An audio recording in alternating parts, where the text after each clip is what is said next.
On this channel, I have recommended a lot of products and services over the years. And to be honest, most of the products I have recommended before, I no longer use anymore. So today, I want to talk about what I've stopped using, what I'm still using, and what I've replaced with what I stopped using. Okay, let's begin.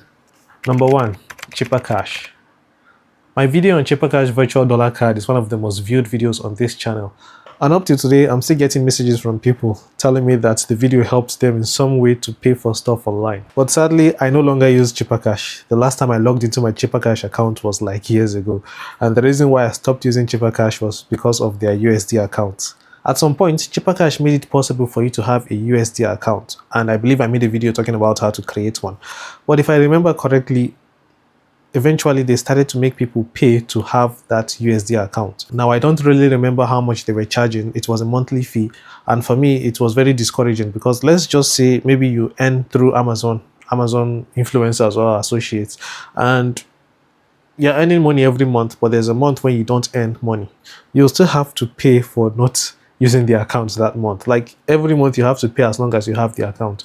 Now, I'm not sure if they are still doing this, but for me, that was the reason why I stopped using Chipper Cash. And also they are more expensive compared to other platforms, but that's not the reason why I stopped using them. Now, I'm not really sure if they are still charging a monthly fee to own a USD account, like a Chipper Cash USD account. And I never really started using them because of their USD accounts. I started using them because of their virtual dollar card. But for now, what I'm using is my Access Bank virtual dollar card. I've made a video about it. If you want to know how to create one, then you can go ahead and watch it. But you need a domiciliary account to have one. So I believe most people don't have a domiciliary account. But if you do, then you can go ahead and use the virtual dollar card by Access Bank.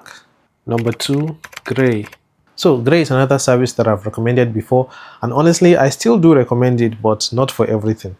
Right now, the only reason I'm using Gray is for getting GBP payments. Like Amazon sends GBP payments, and it's been somewhat unstable if you send GBP to a USD account. So that is why I started using my GBP Gray account for receiving Amazon associates payments. Now, I stopped using Gray for 2 reasons. The first reason is that one day I just logged into my account and I couldn't find my virtual dollar card.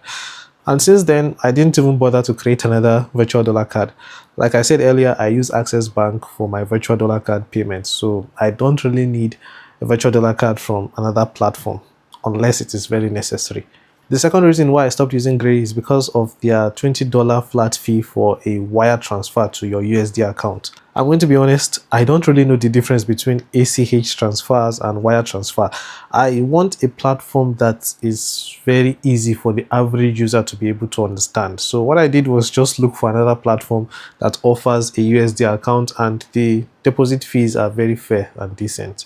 So yeah, that's why I stopped using Gray. So to receive USD payments from platforms like Amazon Associates, I currently use my Clever account. I recently connected it, so I haven't received any payments yet. I should receive a payment by the end of this month, hopefully. And for making payments online using the virtual dollar card, as I've mentioned earlier, I use my Access Bank virtual dollar card.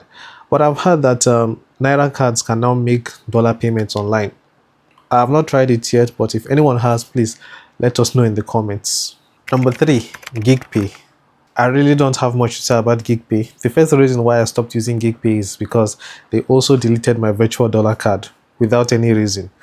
The second reason is because a lot of people had a lot of complaints about the platform. Like for example, I made this video a while back about one of my WhatsApp group members that had some issues with GigPay. It was eventually sorted out, but man, the stress she had to go through. Anyways, that's the reason why I left GigPay, and oh, I just checked.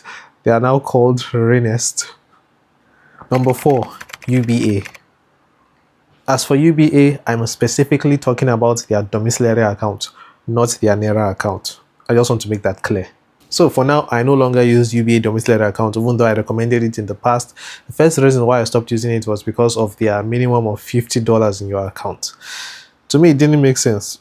Imagine you have like $100 in your account and you wanted to buy something for like $70 and you couldn't because you need $50 minimum in your account. That was one of the ways I realized that, okay, that $50 policy is actually true, because at the bank, you could withdraw and your account could go as low as maybe $10, but online, if you're trying to transact using your UBA domiciliary account, you will not be able to spend the money that's left in your account if it is less than $50 after you have spent it. The second reason why I had to leave UBA was because you couldn't do UBA to UBA transfers with your domiciliary account. You had to go to the bank, stand in line. In fact, you first collect the slip, stand in line, withdraw the cash, then you go to wherever you want to sell it. That's a lot of work. And when I was doing that, the day I knew I would be going to the bank, I would just cancel all my plans for that day. And now thinking about it, I can see how much time I've wasted. But funny enough, a few days back, somebody from UBA called me. At first, I was skeptical about answering because I thought it was scammers. But, well, she explained that they were carrying out surveys. And she told me that, anyway, she first asked me what I thought about the platform. And I told her these things, like the fact that you can't do dollar-to-dollar transfers and other things, which I don't need to get into in this video. And she told me that you could actually do it, but you had to use the internet banking platform, not the app. So I haven't tried it yet. In fact, I don't think I will try it anytime soon because I have disconnected my UBA account from any kind of dollar source. So as you're watching this video, if you have tried it, then please let us know in the comments that, yeah, you have tried transferring from your domiciliary account to another UBA domiciliary account using the internet banking feature, not the app, please. So that is why I stopped using UBA. There are other reasons as well, but I don't think I need to get into that in this video. I didn't even script the other reasons. But anyways, that's why I stopped using UBA. And like I've explained before, I now use Access Bank for my domiciliary accounts. Anything that's related to having a Nigerian domiciliary account, I'm currently using Access Bank. I'm thinking about using GTB as well, but maybe in the future. So if you want to know some of the features you get if you have a domiciliary account by Access Bank, then you can watch the video that I made about it. I don't want to say I'll link it in the description below because sometimes I forget, and on my other channel I accidentally deleted all my descriptions. I don't know. Anyways, yeah, that's why I no longer use UBA. Number 5, Clasher. Does anyone even still remember Clasher? Honestly, it was one of the first platforms I liked.